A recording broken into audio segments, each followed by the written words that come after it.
Paro, desahucios, bajada de salarios, recortes en sanidad y educación, emigración, empresas que quiebran. Seguramente hayas oído hablar de estos temas en numerosas situaciones.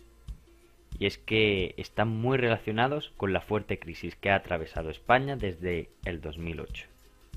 Los políticos nos han repetido en numerosas ocasiones la frase más famosa que caracteriza este periodo: no vimos venir la crisis.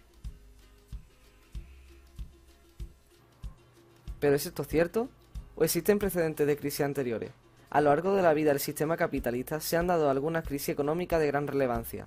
En este vídeo comparamos el que podríamos considerar uno de los cracks más fuertes del siglo XX y la muy reciente crisis de la primera década del siglo XXI. El jueves 24 de octubre tuvo lugar el conocido crack del 29, que supuso la mayor caída del mercado de valores en la historia de la bolsa de Estados Unidos. Gran parte de la población estadounidense se arruinó y perdió todos sus ahorros. Además, a este crack le siguió una fuerte crisis económica conocida como Gran Depresión. A continuación, os contamos los motivos que llevaron a esta terrible situación, la cual pensábamos que nunca más se iba a repetir. Tras la Primera Guerra Mundial, Estados Unidos emergió como primera potencia mundial y viviría una etapa satisfactoria en todos los ámbitos de la sociedad. Se le conoce como los felices años 20, que pensaban que durarían indefinidamente. Las fábricas americanas producían productos para la reconstrucción de Europa. Además, se había instaurado una cultura de consumismo de masas entre los estadounidenses, lo que supuso la aparición de nuevas formas de producción como la cadena de montaje de Henry Ford. Durante la guerra se habían emitido unos bonos llamados bono libertad, con el fin de financiar la guerra. Si pagabas por dichos bonos, el Estado te devolvería lo invertido más unos intereses. Esto supuso la creación de un flujo crediticio nuevo, ya que los ciudadanos encontraron una manera de obtener una rentabilidad a sus ahorros. La bolsa, que por aquel entonces era un negocio solo para expertos y muy restringido al público, observando la creciente tendencia a invertir, abrió el mercado especulativo a todo el mundo.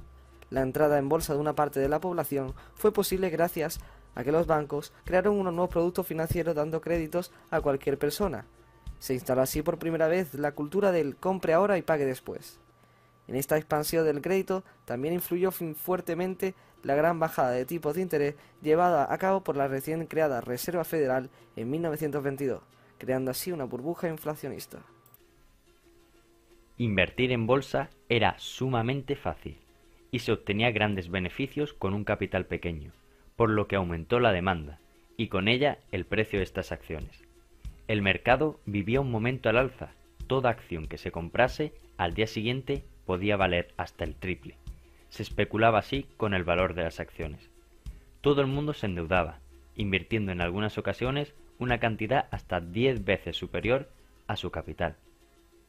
Paul Warburg, banquero estadounidense, y otros como él se percataron de la creciente burbuja financiera, pero nadie les quiso hacer caso. Otros inversores profesionales, como Joe Kennedy, también se dieron cuenta del peligro de la situación y decidieron retirar sus inversiones de bolsa. De pronto, la tendencia se invirtió y cundió el pánico entre los inversores. Así fue como el miércoles 23 de octubre de 1929 la bolsa sufrió una bajada de casi un 7%. Esto solo sería el augurio de lo que ocurriría al día siguiente, conocido como Jueves Negro. Aquel día se vendieron numerosas acciones y éstas alcanzaban ya hasta un tercio de su valor. La policía se vio obligada a desalojar el edificio para evitar altercados. Ese mismo día, los mayores representantes de los bancos estadounidenses se reunieron y decidieron realizar una fuerte inversión para frenar la caída de la bolsa. Los precios comenzaron a subir tímidamente, pero esta inversión no fue suficiente y finalmente el 29 de octubre de 1929, conocido como martes negro, el índice de la bolsa empezó a bajar, como nunca antes había ocurrido. El presidente de Estados Unidos, Herbert Hoover, no sabía cómo frenar la situación. Mucha gente perdió todos sus ahorros. Los que no habían invertido también los perdieron debido a la quiebra de la mayoría de los bancos.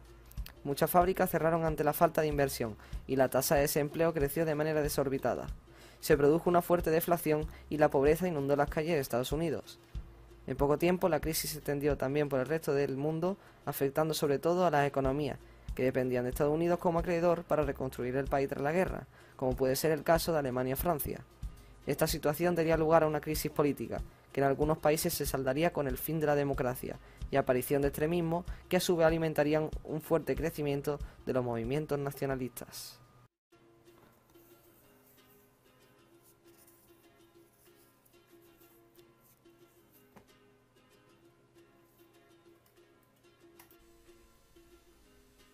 Ahora avancemos en el tiempo. Año 2008. En España acaba de estallar una gran crisis económica. Pero, ¿cómo hemos llegado a esta situación?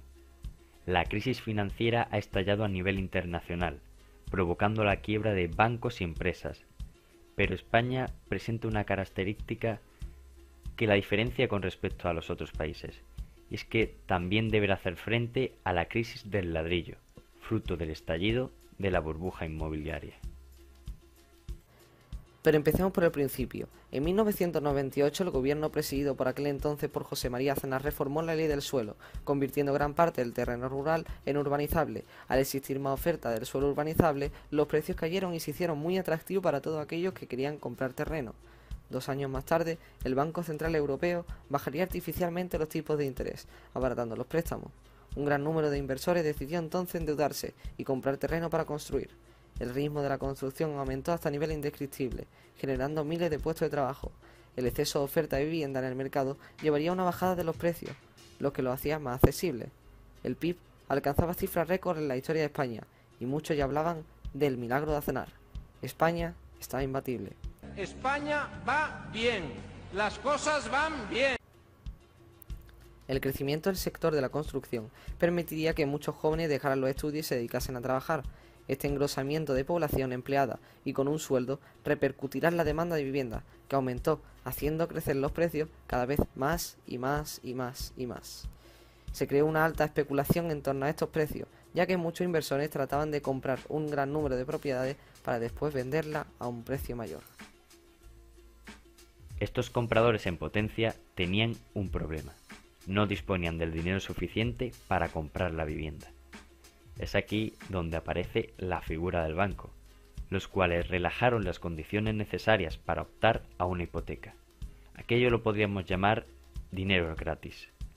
Los bancos españoles no disponían de suficiente liquidez, así que se vieron obligados a pedir prestado a bancos extranjeros.